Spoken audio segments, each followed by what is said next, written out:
landline would send me diving under the duvet, hugging the dog, furry throws on top of my head. I just wanted to hide from the world. My life had just imploded. The contact with people outside just got less and less and less. Without daylight, my health suffered. Without exercises, my muscle spasms increased greatly. My fits increased. The poor dog would run and hide under the bed whilst I lay collapsed on the floor after a fit. But I would not, in fact, I couldn't call the doctor because I didn't want anyone home visiting to see the state in which I actually lived. I couldn't bear that. I couldn't recognise myself and I didn't want anybody else to see me. How had this happened to me? How had I got here? I'd survived so much, always trying to learn from that bad experience. What had happened to pull the rug from under my feet? The turning point came one wet, windy and cold night around 2 o'clock in the morning, and I was sitting in my usual spot on the sofa, huddled up, furry throws, cuddling my dog. I was exhausted. I barely slept for 2 hours out of every 24, and it was too much of an effort to do anything at all. But I clearly remember thinking about just wanting to sleep. I just wanted to close my eyes and go to sleep.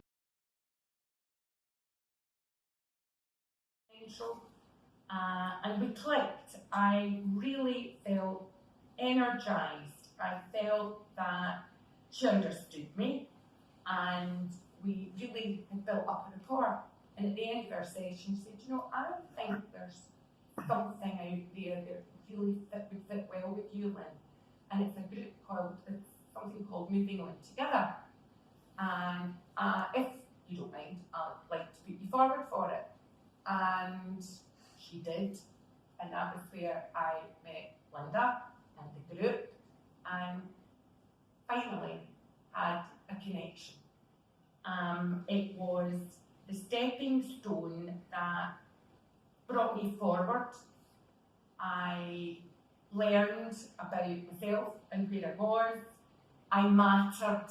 I finally and absolutely mattered.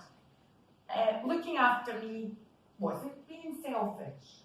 Looking after number one was what I needed to do.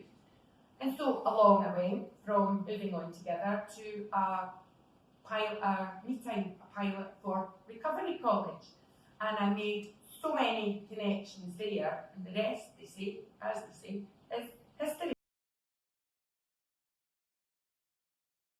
From the section, I've been on some courses that didn't really fit particularly well, I thought, and then 5 weeks in, I thought, I get it. And as we say, for the 12 weeks, and people come and go. We're all in different parts of our journey, and I came to realise that through the courses. Some people stick at it with you because we're in that place to do so. The joy now, moving on to the next series of courses, is that having done, say, 3 things in first year that were a level 1 consideration, I find learning is my medication now. I'm so pleased to be back learning, and now you have level 2 courses, so you can take something deeper and further. And on top of that, you can go off and do training, and I've done peer-to-peer vocational training. I've done other training courses, and again, you make new connections, and you get all the support that you could wish for. And now find myself lucky enough to be part of a working party, helping develop a new course for a new session within Recovery College. So you really can take it as far as you are ready to go.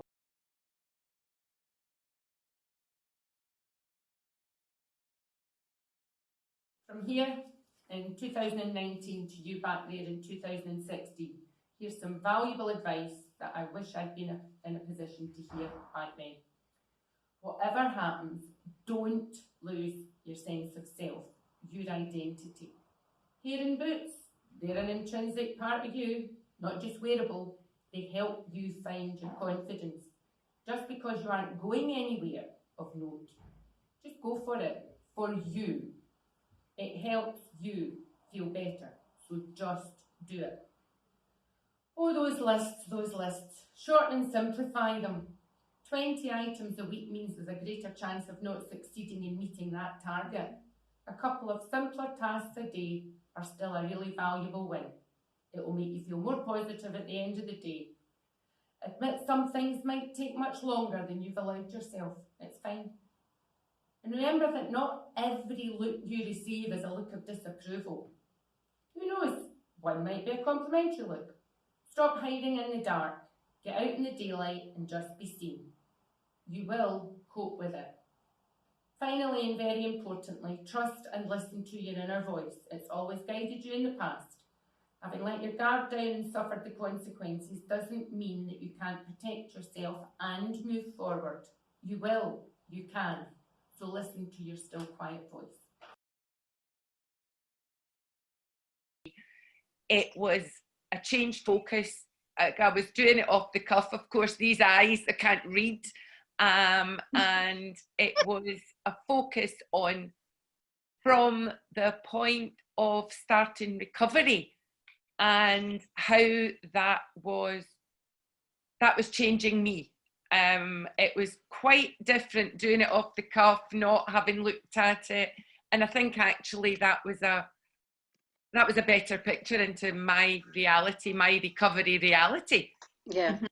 And that was surprising. That was surprising, folks. Just doing that one. I wish I'd actually managed to have that one being written down, because it was really closer to the what we were after for me, as opposed to all those pages in the beginning that I was frantic about trying to remember. It was real. It was straight from my head, and it was so condensed compared to the Lynne last November. And it was just recovery based, not the journey to get the recovery. And you got great feedback as well, didn't you, Lynne? And that had been the same in the, the class we were doing, I was doing with Linda and Carol. What is recovery? The feedback from doing the story I did there was the one that I'd done in November, and I was just sitting sort of partially reading it. But people came back up to say, didn't realise you were one of us. And it was that line, of course I am, yes, and you don't look as if, was the other intro into it. And I think it was that bridging the divide. People realise you two have a story, you two have a journey, you two are just like everyone else. It was an eye-opener, having done Claire's course as a very new Recovery College student, and it was the very first time it had rolled through, and that course clicked from the beginning, about week 3, to doing it with Claire and almost as it were being on the other side of the Zoom table. It was really, again, eye-opening to, I was actually looking and hearing myself as I was sometimes when we're going into breakout rooms, etc.